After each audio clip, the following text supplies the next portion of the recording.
Hello, it is I, Commander Crumpet, and I am here playing Dungeon of the Endless. Excuse me. First of all, a little bit of housekeeping. I do apologise profusely that I have not uploaded any content for the past few months. It's kind of a twofold reason, really. One is that I lost my job just before Christmas, and have obviously been panicking trying to get a job since. I still haven't got a job, but it's one of the reasons I've been mostly spending most of my time trying to find one. Which those who know the current climate in Britain know that it is not very easy. The second reason is just after I lost my job, YouTube, in their infinite wisdom, decided to change the content ID system, which I know many people have already forgotten about as old news now, but it's not old news to us newcomers to YouTube, because it is terrifying, basically, and that's kind of the reason why I've not been uploading anything. It's because I've been terrified to upload anything, because I'm just afraid it's going to be just claimed by some random person claiming to be a big company, because I'm a new person and don't have a network behind me or anything. I can't possibly fight against anyone doing that, because I'm, if I can't afford to get any copyright strikes against me. But anyway, I've decided to forego that now, and because I really enjoy making these videos, so I thought, well, screw it, I'm just going to make a video, because I like making videos, and I'm hoping that you guys like me making videos, so, there.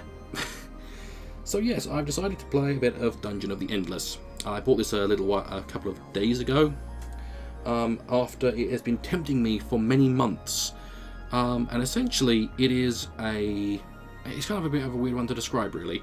It is in a way, a strategy roguelike tower defense-esque thing.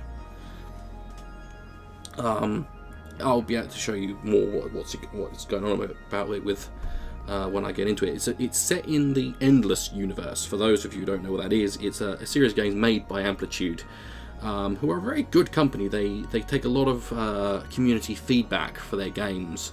So if the community, if they release an alpha and the community don't like something, they will change it, and they will, listen to the community.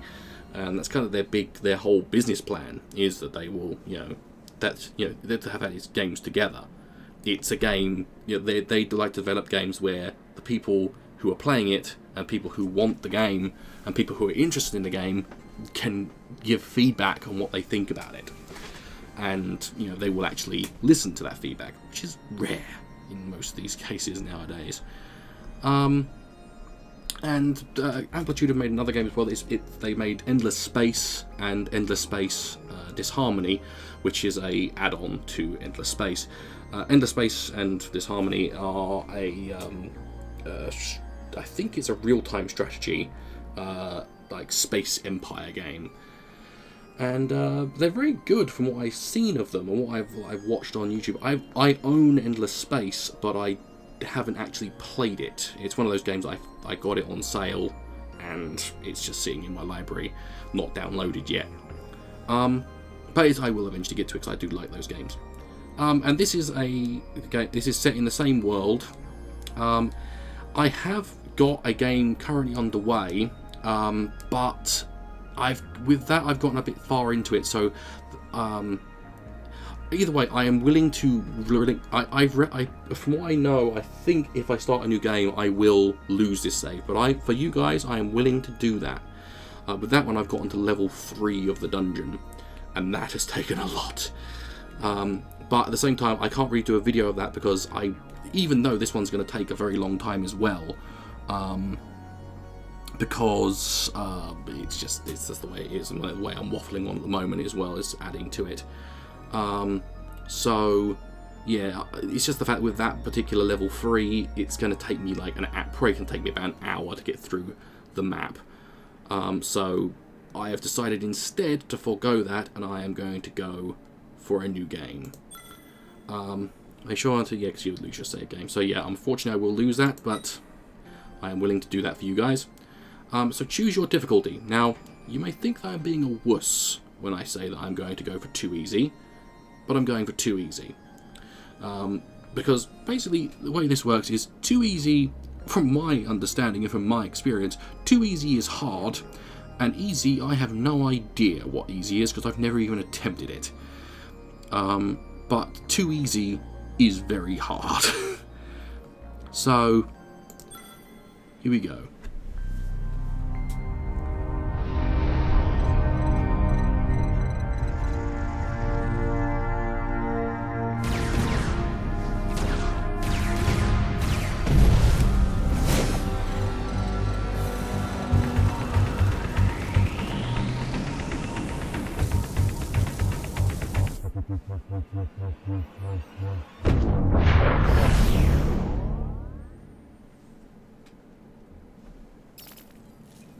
And so here we are. As you can see from the little intro there, which I think is very nice. It looks a bit retro, and it's got quite a nice a 3D pixelated design to that intro sequence, which is quite nice. And so, the best way of me explaining how the game works is to go through the tutorial, which you can go through at any time if you forget the controls or anything. So, welcome to Dungeon of the Endless. Your ship has crashed on an unknown planet, an unknown dungeon. You control a team of heroes. You must explore the dungeon, find the exit by opening doors. Left click to select the hero, right click to issue an order, and each room can contain items, new heroes, monsters, and other surprises. If you click on the arrow on the upper bar here, it will allow you to bring up the hero panel to level up your heroes and equip items. This is your crystal. You must protect it at all costs. If you lose the game, when you find the exit, you have to take the crystal to power the lift. The crystal allows you to power rooms, middle click, and provide energy to constructible modules. The crystal is fed by dust found in the dungeon. It produces 3 resources each time you open a door. Industry allows you to build modules. Science, it says work in progress, but it actually is used for research. So you can research new modules and new and improved modules, which we'll get onto modules in a little bit. And food, which allows you to level up your heroes, hire and heal new heroes. Or not heal new heroes, heal heroes in general, but hire new heroes. But yeah, that's good. And then the heroes, select heroes with the number keys. You can only have a maximum of 4. Tab focuses on your crystal. Wasad lets you to move. H heals the selected hero. Active pauses space. Shift. Blah. And so you start off on your ship, on your crashed escape shuttle, and you have 2 heroes with you. I would tell you about, I would say that you start off with this guy and this guy, but you don't. You start off with a completely random pair of heroes. These vary from their backgrounds to sometimes they're inmates, sometimes they're guards, sometimes they're just members of staff that are on the ship.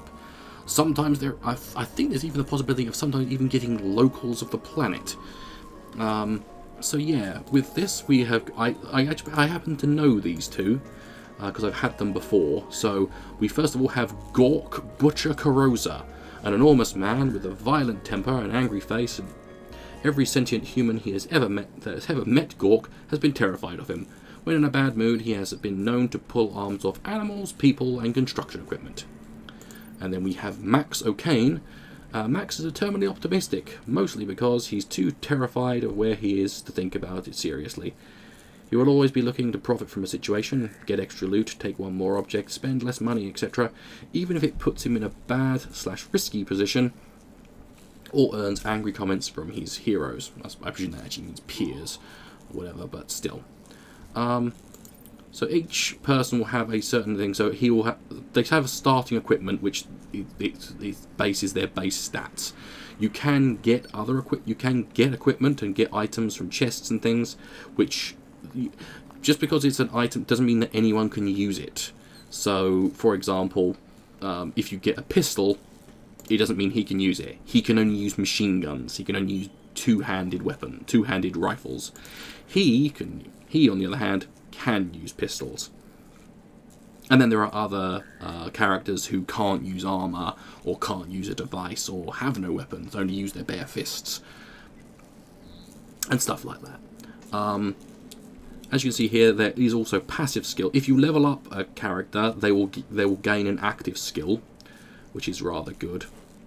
I'd never used the active skill. I only leveled up one character before, and he got some sort of weird active skill that boosts the attack power of people in the same room as him. But he has a passive skill, which he is able to operate major modules, which we will show in a little while. So anyway, without further ado, it is time for us to start adventuring. So, we must go through a door.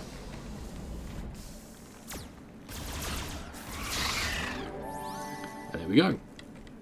So, with the first level, you will only ever have one exit, one entrance to your crystal chamber. The way I always do it is this first room, you have to make it into a bloody fortress. You do this by constructing modules. The minor modules are, they're quite obvious what they are. You've got offensive modules, support modules, and defense modules. At the moment, you only have one offense module, which is a prisoner prod, which does 8 damage. And then you have these, which are your 3 major modules, which you can place on these large places here. So, as you can see at the top here, you will gain 3, no matter what, you will always gain 3 of a resource each time you open a door. If you plonk down, the best thing to do to explain this is to move him out of there first. If you plonk down an industry one, I'm now going to gain 6 industry resource per door I open. However, with him, because of his passive, you see it goes up to 9. Because he's able to operate the major modules, he boosts the amount you get, which is quite useful. However, at this point in time, because I only have 2 people, I cannot leave him behind. So, best thing to do, either way, it's going to boost your amount anyway, so that's a good thing. So, first thing you've got to do in all the maps I've ever done is I always make this room into a fortress. This is the last line of defense for your crystal. So, we've done that. We've done what we can there. We don't want to spend too much because we may be able to go a little bit better later on. So, we move forward.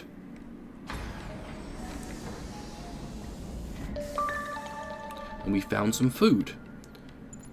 And so we have that. And so you middle click, you power the room, which then lets you be able to build. You can't build in a room you have not got power in. So you have to kind of, it gets to a point where you may have to, because for example, I'm moving this way now, but the exit may not be this way. So the good thing about, but the thing about having a powered room is a good thing, because it allows you to have, basically, monsters can't spawn in powered rooms. However, there comes a point where you will have to deactivate power for certain rooms.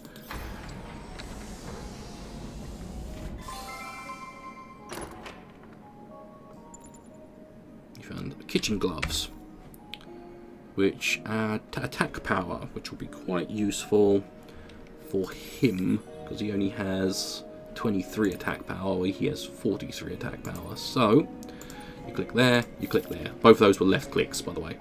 So, left click, you equip that, so now he has 33 attack power. So, I think we're going to go this way.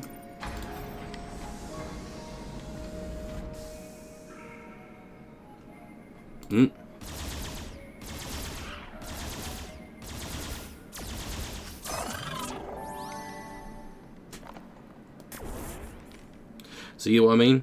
Straight away. I mean, it's not like every single time you leave, you go through another door. It's not like every single time you go through another door that another monster will spawn in these rooms. It's completely random. Sometimes there'll be a wave of monsters will come. Sometimes it'll be one monster. Sometimes it'll be 10 monsters. Sometimes there'll be weak little things. Sometimes there'll be horrible monstrosities of doom.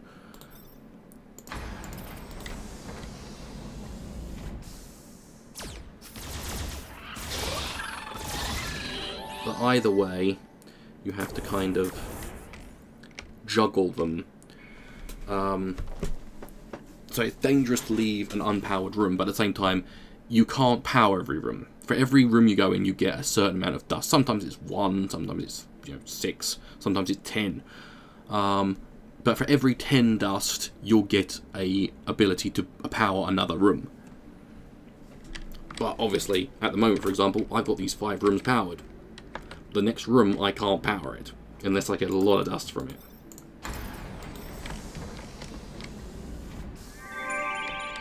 I found the exit. So, comes the point now of, do I... Because, obviously, by exploring, I could get... By exploring the map, I could get... there's a possibility that I will get more heroes. I'll get another hero. But by opening the doors, there is a possibility that I will find more monsters. There'll be a chance that I'll have more chance that I may die. And for every door I open, there's also the point that you have the point that you can't power every room. So you have to balance it. Obviously, I can power this room, which is a useful thing to do. But is it the best thing to do? So I could go into this room here. I think I will go into this room here. And I found a merchant, which isn't the best thing.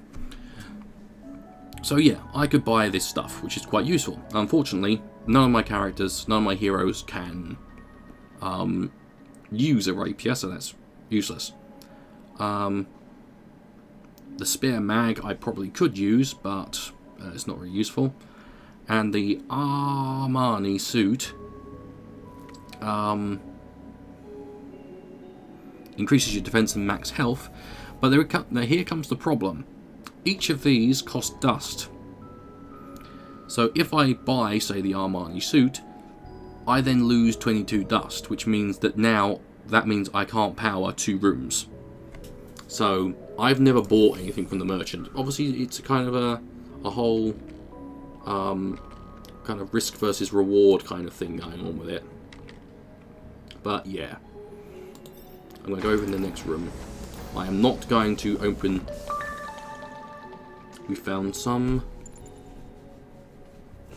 industry, which is good. So I need to make a lot more prods. If you shift and click, then you can place more.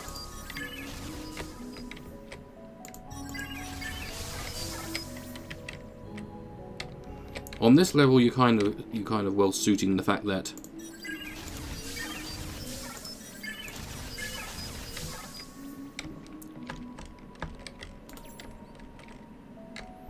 right. So another point as well, you don't want to open that door. You now know that that door leads to that room, which by all means means you've technically got I could have a shorter journey to the exit, which is great. But now that I've got that, it now means that there will be a possibility of 2 ways for the end. Because at the moment I'm trying to explore. It may be a good idea to open that before I... It may be a good idea for me to open that before I move the crystal, because then that means I can just go... I can make one of them just go a straight beeline directly for the exit, which will be good. But there is obviously the possibility. If I open it now, then that means I've got 2 dark rooms where the enemies are going to be coming out of. So I've got to...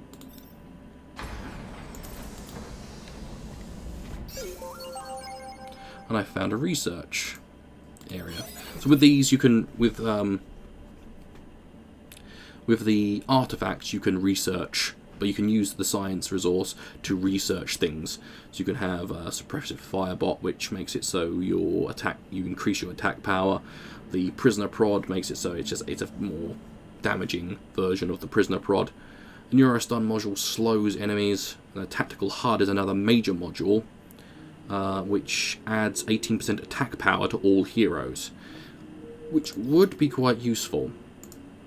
Unfortunately, though, I don't have 40 resource.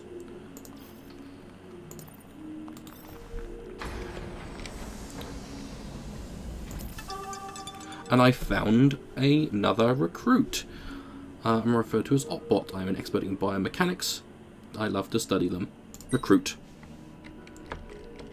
So yeah, that's kind of mainly what I was looking for. I was looking for another person. Simply because, from my experience, getting to the exit with only two people is almost impossible. So, yeah, that's what I was mainly looking for here. So, I now have 3 people. I have Opbot, which is a simple medical assistant.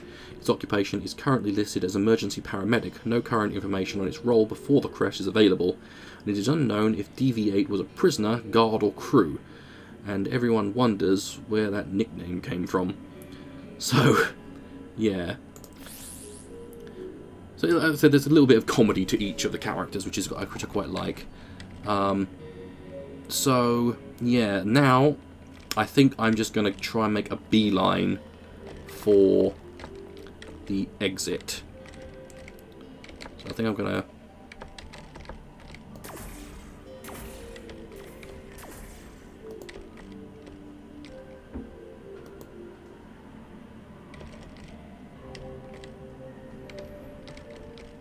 That's the best thing I can really hope for, really. So, first things first, I get Gork to open that door.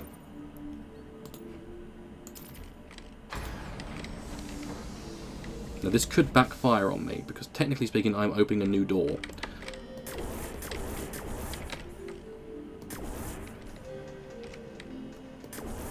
Right, so, I now have a straight line. The only reason I'm lighting up these two is because it's just 2 extra rooms that won't be having monsters spawning out of it. As it is, I've not managed to do any research, but I don't have enough. I don't want to open doors unnecessarily. So, I'm going to pretty much pack this place.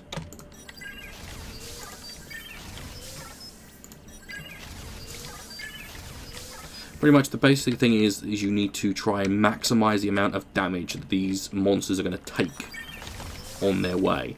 Once you start moving the crystal, you'll notice that as you move the crystal out of a room, it will cause the room behind it to power down. So once I'm going to get Opbot to carry the crystal, which once he's carrying the crystal, he becomes completely defenseless. He is utterly defenseless. He cannot attack at all. One of the big problems with this as well is the fact that he is also slowed down. If he dies while holding the crystal, that's it, game over. Meanwhile, in normal circumstances, if one of these heroes fall, it's not game over. If all of them fall, yes, it's game over. But, yeah. So the basic point is you have to ensure that once he's picked up this crystal, that he survives to the exit. So pretty much the basics I'm going to be doing here is telling him straight away to pick that crystal up and immediately take it to the exit. It's not one of these things where everyone has to get to the exit, it's just he has to get to the exit. Once that is, everyone gets teleported to the next level. And you'll see quite how crazy it gets once it gets to this point. So, Opbot, pick up the crystal. And now, pretty much, enemies will spawn continually.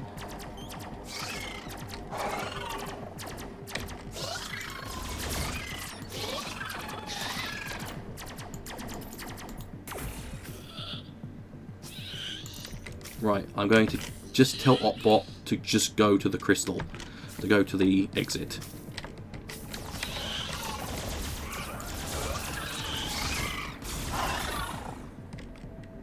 because that's all we need. There we go. And that's it. That is, in truth, a record for me. I've never gotten it done in that length of time before. It's usually taken me about half an hour to get through the first one. I think I kind of lucked out with that one. But yeah, so you go to the next level. And that's it. As you can see now, this time, I've got 2 possible exits. I'm not going to continue. I'm not going to continue anymore. This is. I'm going to end it here. But each level you go up, first of all, your dust resets every single level. So no matter, by all means, as you go up in the levels, you get more dust for opening rooms, and you're more likely to get dust for opening rooms. So, you know, you're able to power more rooms, but you're still not. But at the same time, each level, the map expands. So with that one, I think the maximum I've ever had on the level 1 is 13 rooms, or 13 doors unlocked. And obviously with there I was 11, and I hadn't opened 2 doors, so there was a high possibility that those 2 doors would have led to dead ends. So yeah, as you continue up the levels, you get to the point where there are more doors to open. You have to go a lot further in order to get to the exit, which is a bit of an issue, but isn't too bad really. What else do I need to mention about the game? It's an entertaining game really. With the as you can see here as well, your resources that you have at the end of the match pass over. You will get, although you won't lose resources, you only lose the dust. So yeah, it's worth. I think this game is worth getting. I like this game. The only thing I will say though is that if you aren't that much of a patient person, it's probably not the game for you. In the fact that you will. The entire purpose is this is a roguelike. This is a sci-fi. At heart, this is a roguelike. It has, like I said, it's kind of got these strategy elements with the resources and the power management and stuff like that. But at heart, it is a roguelike. You are expected to die a lot. You know, you are. You know, that's the kind of the reason why I wasn't too beaten up about losing that save. Is the fact that I was on level 3. I was probably going to die soon anyway. It's a very tough game, and it's not forgiving in the least. If you mess up, you will pay for it. And you kind of have to think of your own strategy, because you, like you're seeing with me, or at least as you've seen with the past, as I have been keeping everyone together. You explore as a group. Sure, it means that you then have nobody defending the crystal, but you're usually able to get back to the crystal relatively quickly. But yeah, I think I am going to leave it here. I think this game is worth getting. Like I said, if you're not a patient person, it's probably not the game for you. But yeah, I'd still recommend it. As I already said, this is an alpha. What did I already say? I can't remember if I already said or not. But it is. It's an alpha. It's on Steam Early Access. It's, I believe, at the moment it is. Oh, at least when I bought it, which was, like I said, a few days ago, it was discounted. I believe it still is. I think it's on 25% discount or something like that at the moment. So the standard edition, which just comes with the game and a few bits, I think is like some community things, like some like community badges and stuff like that. I think that's around about the £8 mark or £7 something mark. However, there is another edition, which is the founder pack.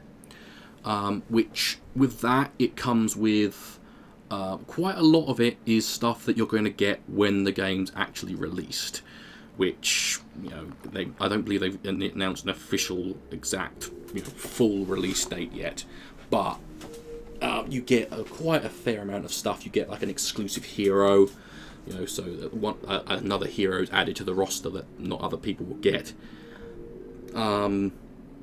You get a ship, so that you get a certain ship design, so I think it makes it so there's a possibility of a random.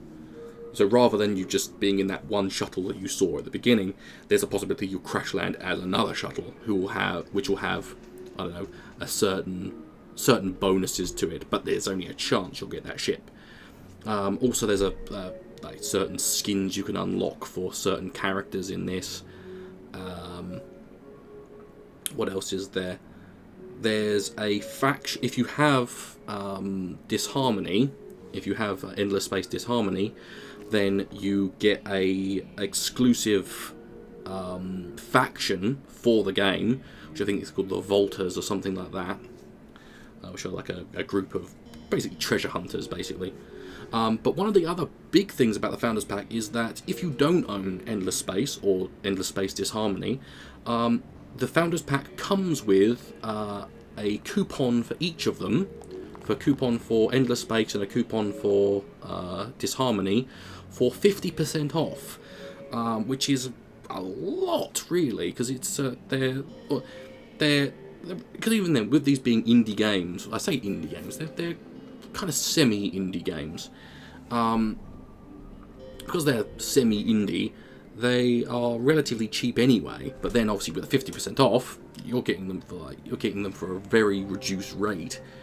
And what I've seen and what I know of the Endless Space games, they are worthwhile getting. And like I said, I own Endless Space, and I will be getting Disharmony because I've now got 50% off because I bought the Founders Edition. But yeah, I think it's a worthwhile game. I've already convinced one of my friends to buy it, so you guys better do it too. So, it's good. I think it's a good game. I've not mentioned it, but I've not mentioned it this recording. But just listen. I don't know if you can hear the music because I have had to mess around with the volume quite a bit, but the music is amazing in this. Which is another thing you get in the Founders Edition. You get a copy of the soundtrack when the game is released. The visuals are nice. The fact that each character has, the levels are designed in such a way that there are light sources around each room, and as you can see here, each character's casting an individual shadow, and it's just a very nice looking game. It's got a nice retro feel to it, but not too retro. It's just got kind of a nice pixelated design, almost like an adventure, like an old adventure game, like a Day of the Tentacle and things like that. But yeah, I think it's worthwhile getting, so I think you should get it. So there. What else do I need to say? Other than the fact that I apologise profusely that I have not been uploading content. I will be endeavouring to upload more. So I'm going to be ending it here. If you have any suggestions about games you'd like to see me play, or if you have suggestions about games you just think I'd like, not necessarily to record, but just games you think I'd enjoy, leave a comment. I know the YouTube comment section isn't the best, but it's all we've got for the time being. Other than that, I believe there's still the whole messaging system on YouTube, so leave me a message if you want to do that instead. Or, send a carrier pigeon, or, I don't know, Skywriter, or, I don't know, anything. Just comment to say if you have any suggestions. If you've enjoyed the video, leave a like, because obviously if I don't know I don't know you like it, I don't know you like it, so, it's a bit of an awkward thing there. So, yeah, I will leave it there. Thank you very much for watching. I have been Commander Crumpet, and I am signing off. Toodles!